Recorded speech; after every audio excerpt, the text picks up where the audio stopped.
प्यारे बच्चों, मैं संतोष कुमार पांडे, प्रवक्ता जीव विज्ञान, महेश प्रताप इंटरमीडिएट कॉलेज रुधौली बस्ती, अलैंगिक जनन में कृत्रिम कायिक जनन की विधि को लेकर के आज आया हूँ। प्यारे बच्चों, कृत्रिम कायिक जनन क्या है? जब मानव द्वारा स्वयं के लिए खराब किस्म के पौधों से अच्छे किस्म के पौधे प्राप्त करने के लिए जो भी जनन की क्रियाएं अपनाई जाती हैं, सामान्य रूप से उनके शारीरिक संरचनाओं में परिवर्तन करके, तो उसे हम कहते हैं कृत्रिम कायिक जनन। सामान्य रूप से इस प्रकार के जनन में पौधों में मनुष्य द्वारा स्वयं कराया जाता है। कुछ विशेष पादप वैज्ञानिक अच्छे किस्म के पौधे प्राप्त करने के लिए कलम लगाना, घूंटी बांधना, रोपड़, पैबंद लगाना, शाखा बंधन, ऊतक संवर्धन आदि विधियों का प्रयोग करते हैं, जिनमें से कुछ का हम विस्तृत वर्णन नीचे कर रहे हैं, जो निम्नवत है। सबसे पहले प्यारे बच्चों, कलम लगाना। कलम लगाने की क्रिया सामान्य रूप से गुड़हल, गुलाब, गन्ना, नींबू, अंगूर, अनार,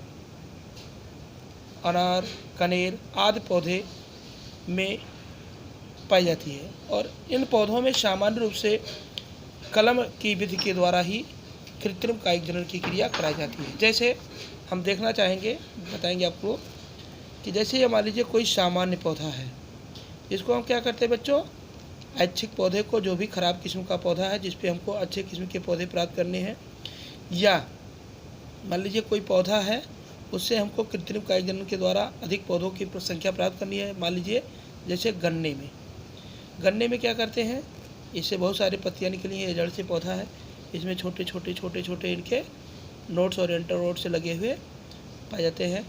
अब इनको हम क्या करते हैं, छोटे छोटे टुकड़ों में काट लेते हैं। लगभग 20 से 30 सेंटीमीटर की ये टुकड़े हम काट लेते हैं और इन टुकड़ों को हम क्या करते हैं, भूमि में, मान लीजिए मिट्टी है, इस भूमि में इन पौधों को हम क्या करते हैं, कलम को रोपित कर देते हैं। ये गन्ने को हम मिट्टी में पूर्णतः दबाते हैं, रोपित कर देते हैं। इस प्रकार से यहीं से, जहाँ पे इनके नोट्स होते हैं, वहीं से नए अपस्थानी जड़ें निकलती हैं और इन्हीं से नए शूट्स या प्ररोह तंत्र विकसित होने लगता है। इस प्रकार से हम गन्ने में या गुलाब का ले लीजिए, गुलाब में मान लीजिए ये है, उसके पुराने तने से काट करके और इसको हम क्या करते हैं, भूमि में गाड़ देते हैं और इस प्रकार से हम नए पौधे को प्राप्त कर सकते हैं। इसमें आप देखेंगे आगे उदाहरण सहित हमने आपको बताया है। इस प्रकार के पौधों में पाए जाते हैं। कलम से अभिप्राय कक्षस्थ कलिका युक्त तने के टुकड़े से है। इसमें पुरानी शाखाओं के 20 से 30 सेंटीमीटर लंबे टुकड़े काटकर अनुकूल वातावरण में भूमि में आधे गाड़ देते हैं। कुछ समय बाद भूमिगत भाग की प्रवसंधियों से जड़ें निकल आती हैं और यहीं से कक्षस्थ कलिकाएँ एपिकल बड्स निकलती हैं, एक्जिलरी बड्स निकलती हैं और यही विकसित होकर के वृद्धि करके नए पौधे को जन्म देती है। जैसे आप यहाँ उदाहरण में देख सकते हैं बेटा, गुलाब के जो साल भर लगभग पुराने तने होते हैं, उन तनों को हम छोटे छोटे टुकड़ों में काट लेते हैं, फिर इसको आधा भूमि में और आधा भूमि के बाहर दबा देते हैं। इसमें से क्या होती है कि यहीं से, जहाँ पे इनके नोट्स हैं, यहीं से कुछ अपस्थानिक जड़ें निकल जाती हैं और यहाँ से नई बड्स फूटनी चालू हो जाती हैं। ये एक्जिलरी बड्स कहलाती हैं।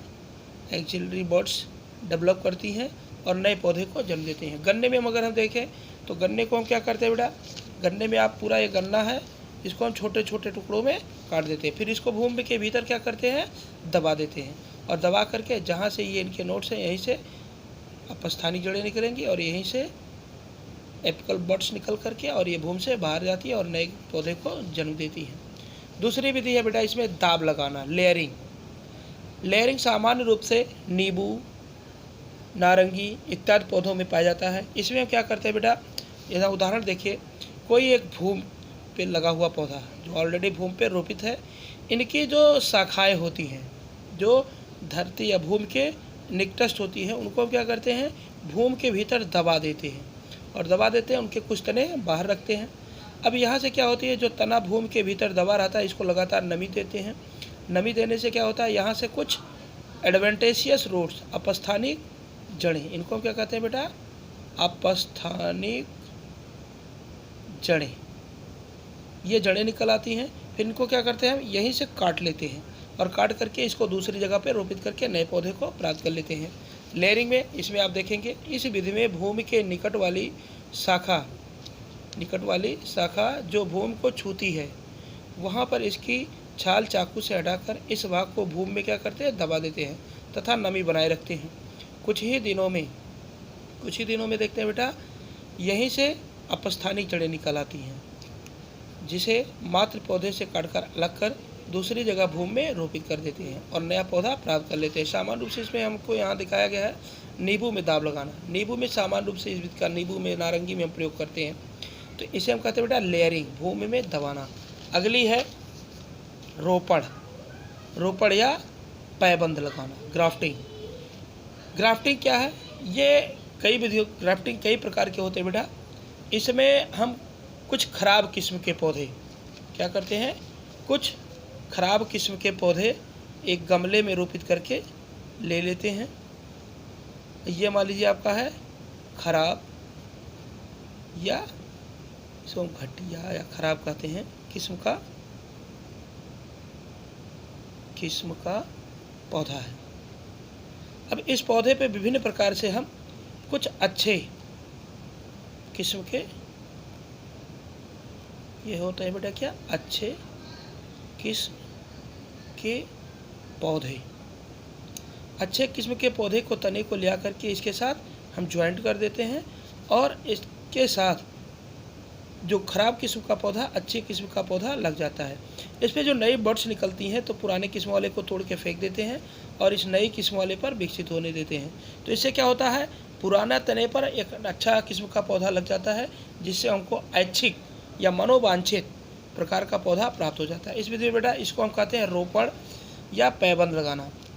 इस विधि में क्या होता है, आप यहाँ देख सकते हैं, इस विधि में खराब या घटिया किस्म के पौधे पर अच्छे किस्म के पौधे को रोपित किया जाता है।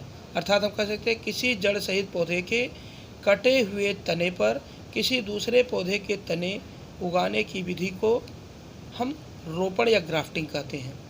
खराब किस्म के पौधे को जिस पर कलम लगाई जाती है, जैसे हमने ये बताया, ये जो खराब किस्म का पौधा है इसको हम क्या कहते हैं बेटा, स्टॉक। इसको हम क्या कहते हैं, स्टॉक। और ये जो ऐच्छिक पौधा जिसका हमको फल या जिसका हमको प्रयोग में लाना, उसको हम कहते हैं सियान। क्या कहते हैं, सियान, अंग्रेजी में SCION। इसको हम स्टॉक और इसको हम सियान कहते हैं। वही हम आपको यहाँ बता रहे हैं, खराब किस्म के पौधे को जिस पर कलम लगाई जाती है स्टॉक कहते हैं तथा अच्छी नस्ल वाला पौधा सियान कहलाता है। दोनों पौधों के कटे भागों को सुतली से बांध देते हैं तथा इसके चारों ओर मिट्टी का लेप लगा देते हैं, जिससे नमी बनी रहे और नमी भी देते रहते हैं। इस विधि का प्रयोग प्रमुखतः सेब, नाशपाती, नारंगी, नींबू, आम आदि में किया जाता है। इसमें एक विशेषता है, इसमें स्टॉक और सियान एक ही जात के पौधे के हो सकते हैं या भिन्न भिन्न जात के पौधे के भी हो सकते हैं। रोपण प्रमुख रूप से बेटा 3-4 विधियों द्वारा होता है। नंबर 1 है आपका कसारोपण या व्हिप ग्राफ्टिंग कहते हैं। दूसरा है फांट विधि या इसे हम क्लेफ्ट ग्राफ्टिंग कहते हैं। तीसरी है बगल विधि या साइड ग्राफ्टिंग कहते हैं। और तीसरी है चौथी है जीन विधि या इसे हम सैडल ग्राफ्टिंग भी कहते हैं। तो सबसे पहले आप समझेंगे जीन विधि, सैडल ग्राफ्टिंग क्या है। सैडल ग्राफ्टिंग में एक गमले में पुराना एक पौधा लेते हैं और इसी को हम इस तरह से काटते हैं, ऊपर नुकीला भाग बन जाए और नीचे उसका चौड़ा भाग हो। तो जिसका हमको ग्राफ्ट करना होता है, जिस पौधे को सियान जो होता है, उसमें बीच में ग्रुप बनाते हैं और किनारे पे भार लगा रखते हैं। फिर इसको ले आते हैं इस पे बांध के और इसके चारों ओर से मिट्टी वगैरह लगा देते हैं। इसको हम क्या कहते हैं, जीन विधि या सैडल ग्राफ्टिंग। दूसरी होती है बेटा फांट विधि। फांट विधि में क्या होता है, इसमें जो हमारा स्टॉक होता है, स्टॉक यानी कि जो पुराना खराब किस्म का पौधा है, खराब किस्म के पौधे को V आकार से हम काट देते हैं और ऊपर वाला जो पौधा होता है उसमें पॉइंटेड भाग नीचे रहता है और इस तरह से सेक्शन बनाते हैं और इसको हम जोड़ देते हैं। इसे हम क्या कहते हैं, क्लेफ्ट ग्राफ्टिंग या फॉन्ट विधि। तीसरी होती है बेटा आपकी साइड ग्राफ्टिंग। साइड ग्राफ्टिंग में क्या करते हैं, जो खराब पौधा है हमको लिए हैं, जिस पे हमको ऐच्छिक पौधे का तना लगाना है, उसमें साइड से क्या करते हैं, एक छोटा सा ग्राफ्ट बनाते हैं और उस पर जिसका तना जोड़ना है उसके ग्राफ्ट को ले आकर के सेट करके मिट्टी लगा करके बांध देते हैं। इसे हम कहते हैं साइड ग्राफ्टिंग। और चौथा होता है बेटा आपका फिप ग्राफ्टिंग। फिप मतलब पूंछ जैसे। इसमें देखेंगे आप, जो हमको ख़राब किस्म का पौधा स्टॉक है, स्टॉक को हम क्या करते हैं, तिरछा काट लेते हैं, और जो सियान होता है उसको भी तिरछा काटते हैं, और दोनों को क्या करते हैं, एक दूसरे के साथ चिपका करके और इसको सुतली वगैरह से बांध करके इस पर मिट्टी का लेप लगा देते हैं। इस तरह के ग्राफ्टिंग को हम कहते हैं बेटा फिप ग्राफ्टिंग। तो इस तरह से हम देखते हैं कि 4 विधियों द्वारा saddle grafting, side grafting, cleft grafting और फिप ग्राफ्टिंग 4 प्रकार की ग्राफ्टिंग की विधि है। आगे इसके और भी दो तीन विधियां हैं कृत्रिम कायिक जनन की, उसे हम आगे बताएंगे। तब तक के लिए धन्यवाद।